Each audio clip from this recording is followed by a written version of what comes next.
Should we still go for the AstraZeneca vaccine, and what is the real problem with it? Hi and welcome to my channel. My name is Patrick Nuernberger and I work as a physician in Austria, and on my channel I explain medicine and medical topics. Welcome back to another series of our AstraZeneca information. As we have seen in the past few weeks and months, AstraZeneca had some bad news. But is it really that bad? I mean, yes and no. There have been some links to thrombosis, to cerebral vein thrombosis. That is correct. And up until now, we're still not 100% sure if the link is going to be of real importance in the future or not. But we have seen certain cases, and so we need to take that seriously. And everyone does that. But in the end, the profit of the vaccine still weighs out the risks. Why is that? Many people do their calculations in a very wrong way. So they say that, and those numbers are not correct now, it's just to make my point, if 99% of people will not have severe disease and not be severely ill with COVID-19, why would you risk any damage coming from the vaccine?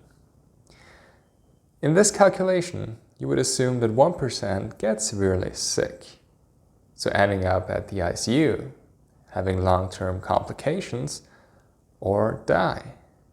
1%.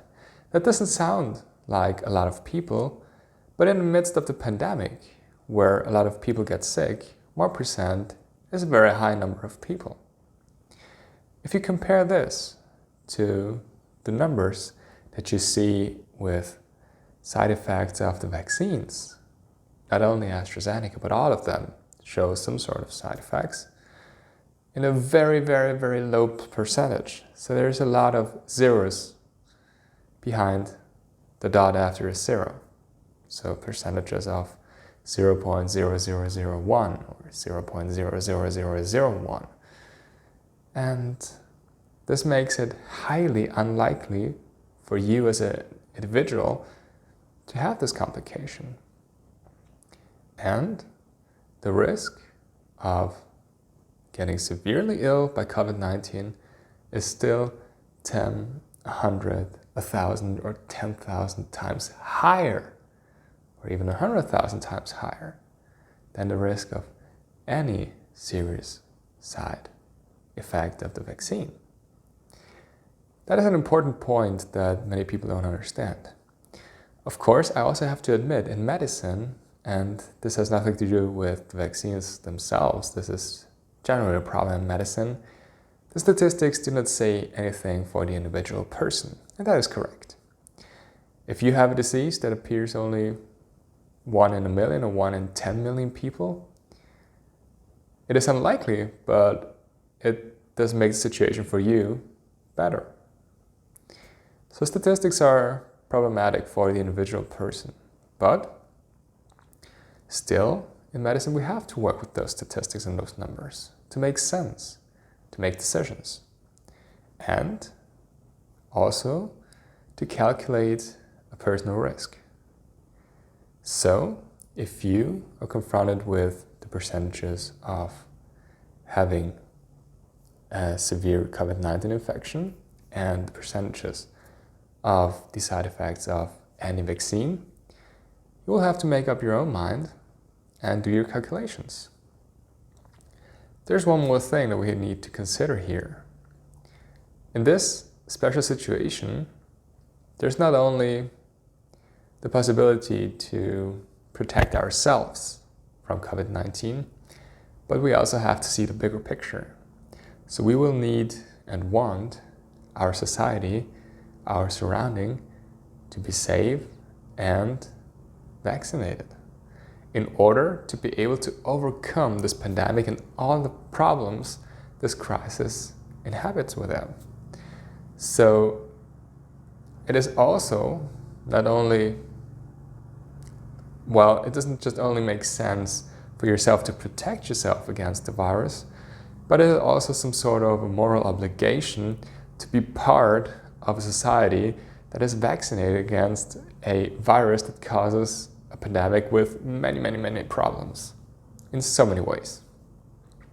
And unless we have enough people being vaccinated, these problems aren't going to solve themselves. Many people hope or think that, but why should it? Why should it? The virus won't disappear. It's very unlikely. So the best thing we can do is, in a short period of time, we can make sure that not many people get infected. That's what we did with the lockdowns. But in the long run, we need people to be immune. So vaccines are the winning game here and the winning strategy. Just to give you that information and to think about it. Of course, anything we do in medicine, any procedure, any medicine, any vaccine will always show some sort of side effects. People wish for a vaccine or a medication that has none of those, no side effects at all. That doesn't exist. Anything that has an effect also has a side effect. It's like that. Everything we do, there's potential risk. That's life in medicine. And for our patients, we will do the calculations if the benefit outweighs the risks. If it doesn't, we won't do the procedure. We won't give that medication. If we believe, and if our numbers, and if science is in the opinion that this will help, then we will do it. That's how we make decisions in medicine. Of course, we look at our numbers. And for you, for your decision, if you should be vaccinated or not, just think about the numbers of the benefits and the risks. And in almost any case, the benefit will outweigh the risks by far.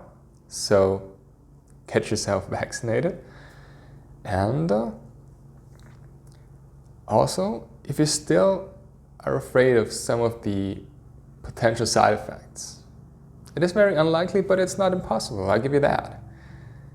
Think about if you personally want this situation, this pandemic, to be over at some time soon and to stop. And for us all to be able to live a normal life again.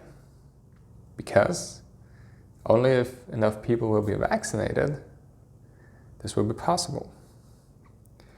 So even though AstraZeneca had a lot of bad news, it is still okay to be vaccinated with it?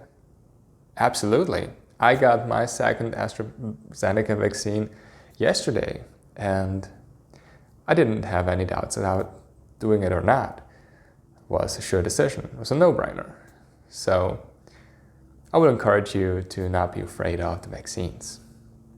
If you have any questions, please feel free to comment and I will try to answer. Reach out here in the comments or on my other social media platforms. And if you like the video, please leave a like and subscribe to the channel so you don't miss any future videos. And until next time, stay healthy.